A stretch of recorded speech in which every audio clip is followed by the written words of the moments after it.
Toda obra tiene una historia, pero casi nadie la escucha. Detrás de cada exposición hay preguntas, decisiones, dudas y conversaciones que pocas veces llegan a la sala. Nos sentamos a conversar con artistas para descubrir cómo nacen sus ideas, qué inspira su trabajo y qué historias acompañan cada creación. El arte no empieza cuando una obra se exhibe, empieza mucho antes, en los procesos, en las preguntas y en las conversaciones que lo hacen posible. Porque una obra rara vez está del todo terminada. Siempre está en Obra, un podcast del Mambo, el lugar para descubrir las historias detrás del arte. Ernesto, bienvenido. Muchas gracias por estar acá y muchas gracias por la confianza en el equipo Mambo para exponer tu obra. No, pues gracias a ustedes por la confianza y pues también por tanta energía tan bella que tiene todo el equipo.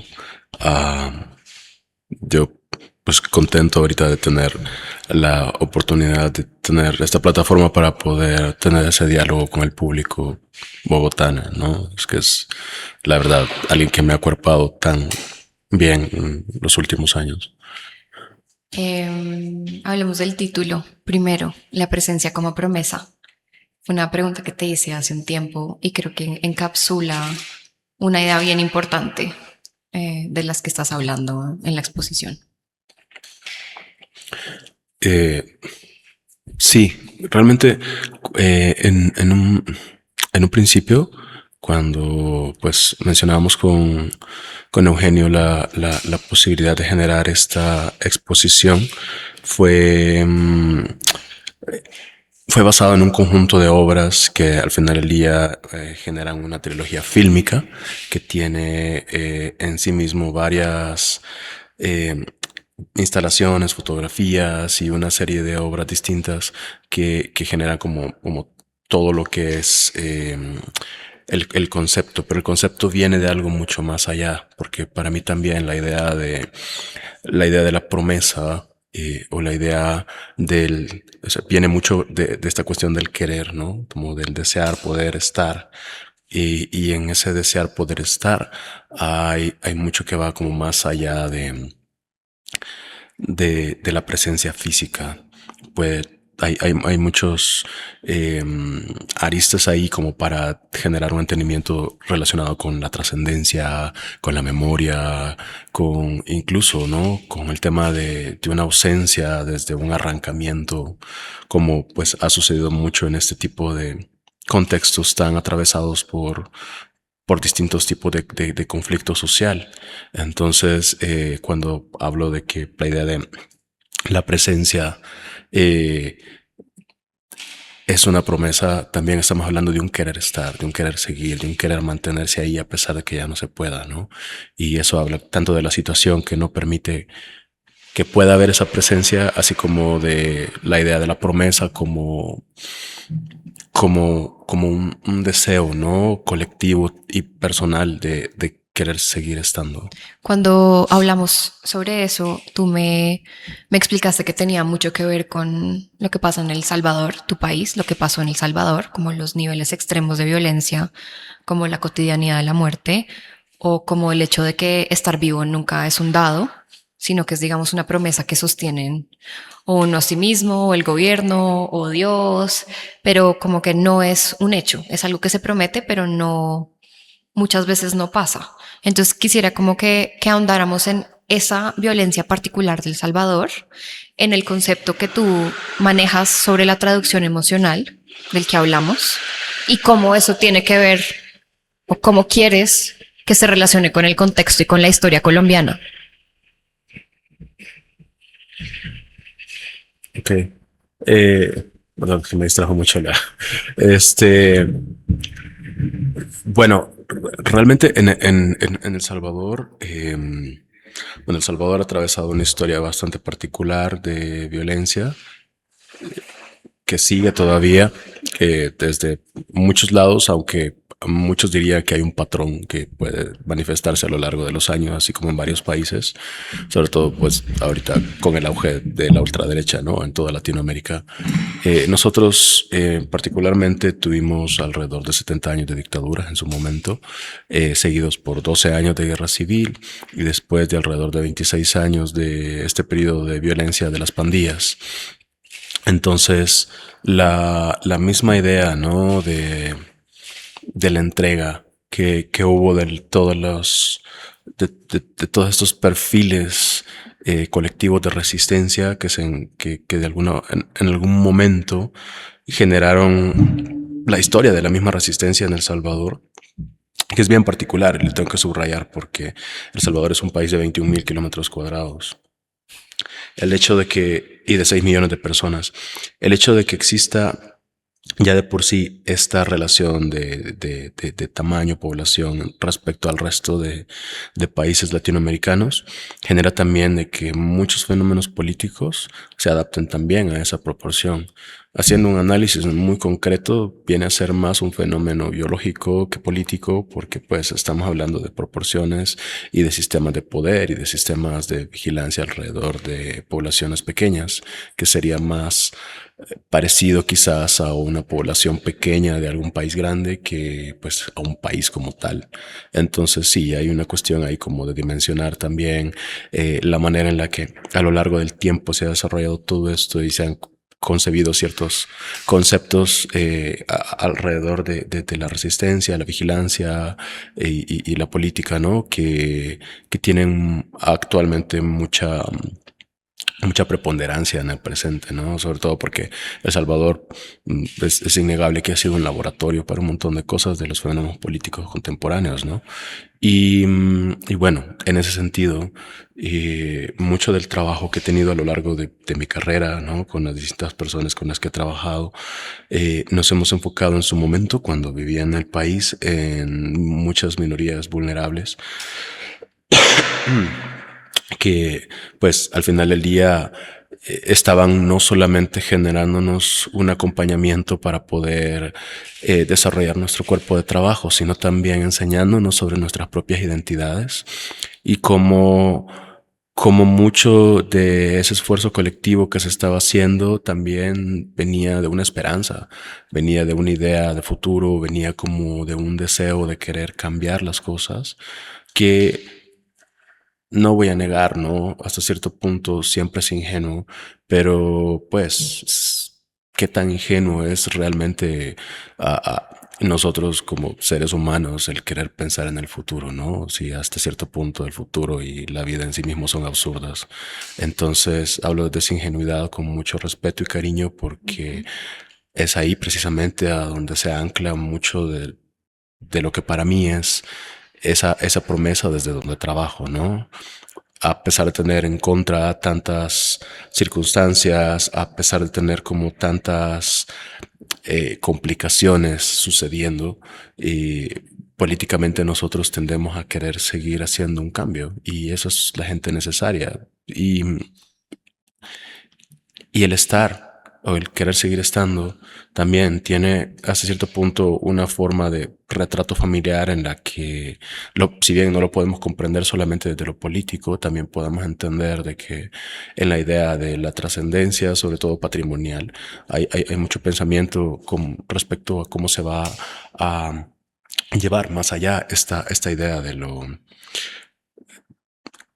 la presencia, ¿no? Porque al final del día, ¿qué es la presencia, no? O sea, ¿qué son tus valores, son tus deseos, es tu identidad, es el conjunto de cosas que determina una identidad personal, colectiva? O sea, ¿qué tipo de cosas realmente define lo que es un yo o lo que es un yo colectivo como para que haya un deseo de que quiera estar más allá? Y cuando se transfiere eso como a lo sencillo y a lo político y a estos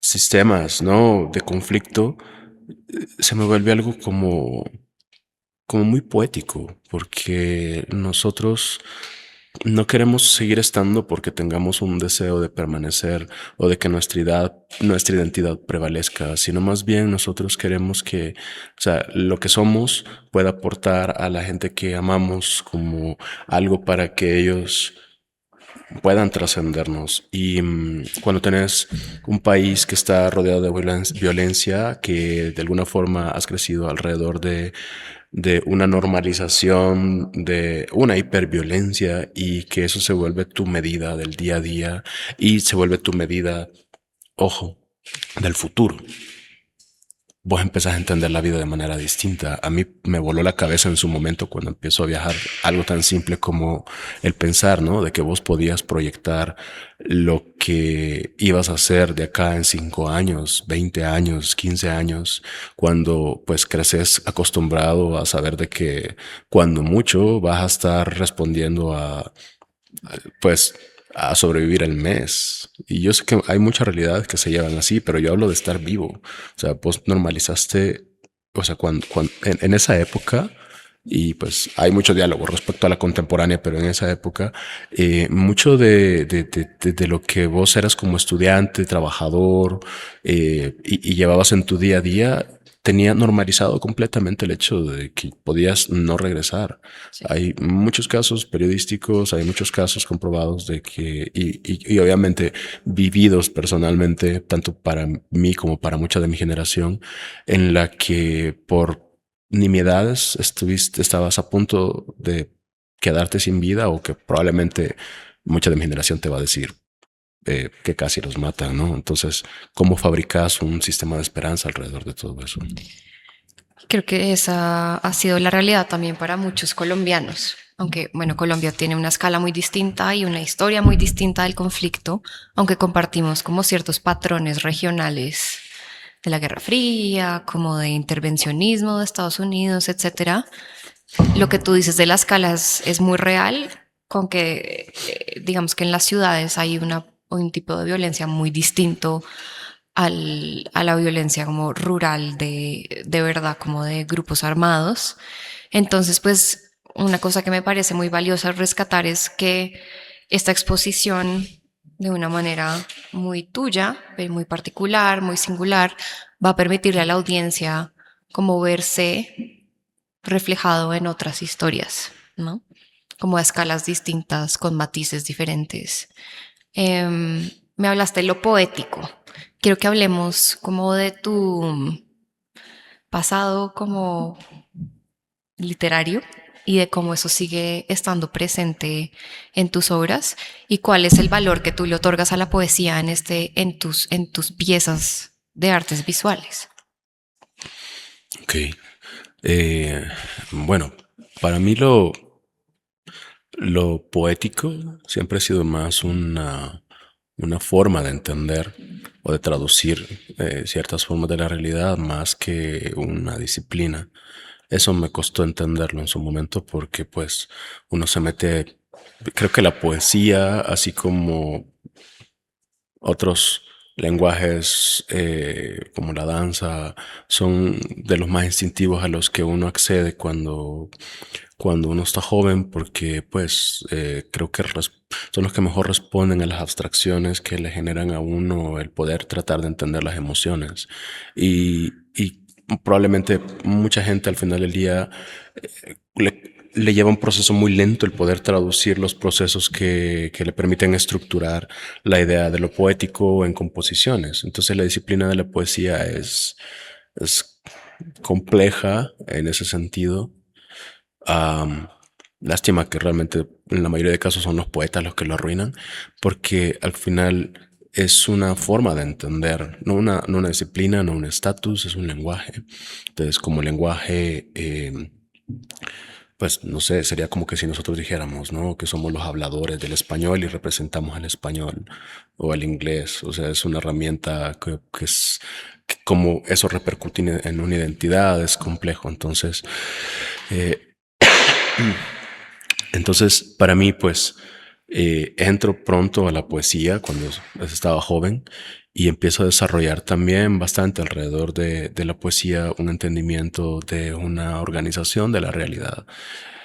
Es hasta hace poco también que empiezo a entender cómo de alguna forma eso se volvió para mí siempre una herramienta que pues se me volvió muy neurodivergente, porque pues al final del día no, No, a ver, la poesía tiene la particularidad de no diluirse en lo abstracto y de mantener siempre un pie en las formas de lo concreto, pero como en el medio.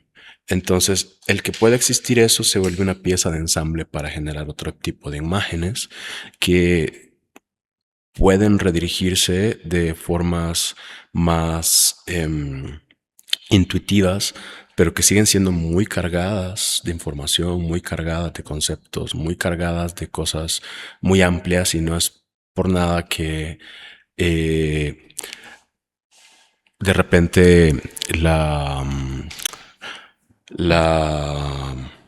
ay, no es por nada que de repente mucho del esoterismo pues retoma mucho de los códigos poéticos. Entonces para mí es un lenguaje que sigue estando alrededor de todo el cuerpo de piezas que hago porque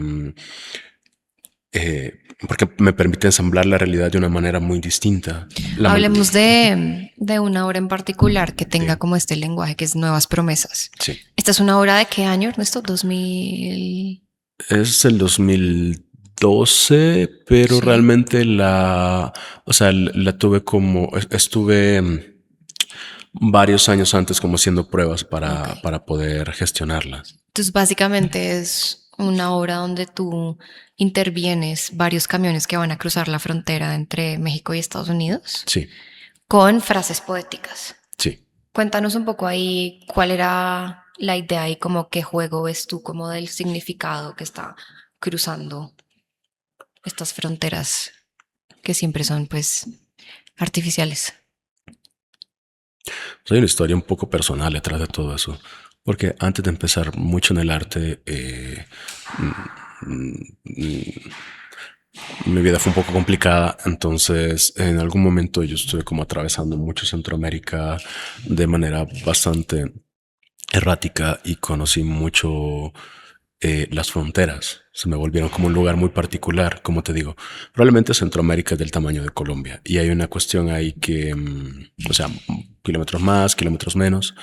Pero en esta idea de la frontera está también una división cultural entre países, que es con la que yo crecí. Hay una cuestión también de territorio, de tamaño, de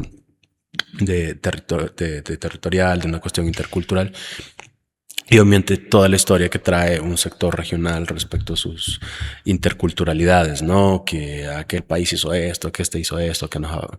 Entonces, cuando empiezo a hacer esto y empiezo a entender las fronteras como un territorio en sí mismo, eh, empecé a tener un montón de diálogo alrededor de eso. Obviamente ni siquiera era artista en ese momento, o sea, esto es algo que me traigo hasta después.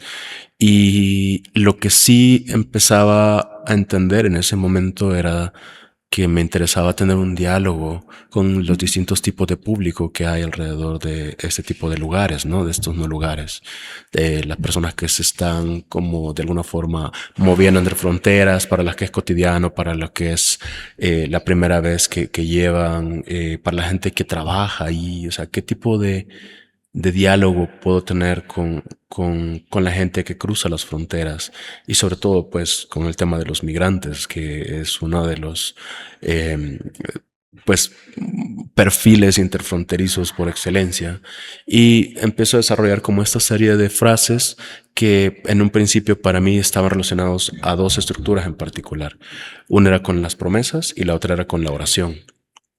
Me interesaba como que tuvieran mucho como ese aire de la idea de oración y de promesa para que también al tener una relación con el espectador pudiera llevarlos hacia cierto lugar de memoria, pero al mismo tiempo darles fuerza, pero al mismo tiempo que los hicieran entender su camino, ¿no? Y para eso tenían que ser lo suficientemente ambiguas para que cupieran varias frases ahí y lo suficientemente concretas como para que se les quedaran rápido. Sigamos hablando de otra obra que va a ser muy protagonista en el espacio, que es Pescador, donde estás cogiendo muchísimos rosarios y los estás como tejiendo como si fueran una red. De esa obra me interesa como que hablemos un poco más como sobre el uso de imaginario religioso católico en tu obra. Ok. Bueno, eh, De la obra, pues creo que también mantiene un poco como esa misma ambigüedad poética, ¿no? De ser un espacio, pero al mismo tiempo de ser algo que captura y de ser un concepto religioso muy particular, ¿no? El pescador de hombres, ¿no? Que pues cuyo concepto es muy ¿Quién era el pescador de almas? hombres Pescador de hombres. y subrayado. O ¿Era sea, Jesús? ¿ah? ¿Quién era? Sí, es Ya. la idea de lo que representa Jesús. Pero está hablando como de reclutar. Mm, Wow, ok. sí. Sí, o sea, la idea del pescador como tal no solamente es una cuestión del pescador de hombres, es el eje, es absolutamente la metáfora por excelencia en la que se basa todo el Nuevo Testamento. Porque estamos Todo el hablando, Nuevo Testamento. sí, y porque pues la idea de que fueran pescadores, la idea de la multiplicación de los peces, todo el imaginario que está alrededor de eso está aplicado directamente al reclutamiento religioso o a la idea del entender cómo la gente puede llevar la fe. Hay una cantidad de cosas ahí que se me hace muy interesante como del explorar. Eh, y bueno, y eso creo que pues se puede llevar como en otro diálogo en particular. Yo tomo muchos de los signos religiosos para poder expandir un poquito los mismos diálogos que ya de por sí han puesto. O sea, porque yo no puse todo el imaginario religioso ahí. Ya tiene su propio desarrollo. Su propia carga. Ujú. Sí, y ni siquiera es una carga que es la original de la imagen, sino que es la que ha reinterpretado a partir de toda la mitología cristiana. Ujú. Porque la mitología cristiana es y mucha de la que gira alrededor del cristianismo, no solamente católico, es el equivalente pues a una cuestión capitalista de apropiación de un montón de símbolos, Sí. ¿no? Y tú estás también resignificando los signos de alguna manera. La estoy interviniendo más que nada, Ajá. porque para resignificarlos tengo que liberarlos un poco de la carga, pero al intervenirlos más bien trato como de hacerlos un pequeño quiebre para que en sí mismos queden expuestos y también puedan plantear otro tipo de preguntas de cómo funcionan en el subconsciente, o al menos me interesa mucho eso, Ok. pero sí siempre tratando como de partir de las emociones, ¿no? Ujú. Cuéntanos como esa faceta tuya de, de cinematografía y cómo, pues cómo dialoga como con las obras que son más escultóricas, mucho más herméticas. Por eso tendría como que plantear un poquito el tema de cómo abordo lo fílmico versus cómo estas cortos en particular suceden, porque hay mucha referencia alrededor de muchos elementos. Yo entiendo mucho la idea de lo fílmico como la construcción de la experiencia, quizás lo más cercano a la construcción compleja de la experiencia desde un lugar muy sencillo. Es muy parecido a lo poético, pero hasta cierto punto sí varía como en sus códigos, porque a la hora de construirlo sí tiene que haber mucha más conciencia en la elaboración de sus esquinas, ¿no? De sus bordes. Bueno, Ernesto, gracias. A la audiencia quiero invitarlos. Este 3 de septiembre a las 5 de la tarde tenemos un conversatorio con Ernesto y con la curadora de la otra exposición, que es Armando Villegas, los 100 años de Armando Villegas. Y a las 6 se abre la exposición al público. Como oyeron hoy, pues la exposición de Ernesto, la presencia como promesa va a ser bastante multifacética, con cortos, instalaciones nuevas, unas obras más poéticas. Y realmente creo que es como un momento importante para revisar la historia de El Salvador y que no se repita en Colombia. Claro, los invito a la exposición. Va a haber pues mucha reflexión alrededor de pues tanto como de la idea de la memoria, la violencia, la cultura metal y pues mucho diálogo. Si no tienen chance de venir a la inauguración, pues la expo va a estar varios meses y pues tenemos pensado una serie de activaciones y de eventos y actividades. Pero si pueden venir ese día, pues va a ser una gran oportunidad como para compartir y si se puede, pues tener un diálogo alrededor de ciertos temas muy vigentes para ambos países. Y sobre todo, si hay una cultura salvadoreña que esté interesada en venir, pues son completamente bienvenidos. Gracias.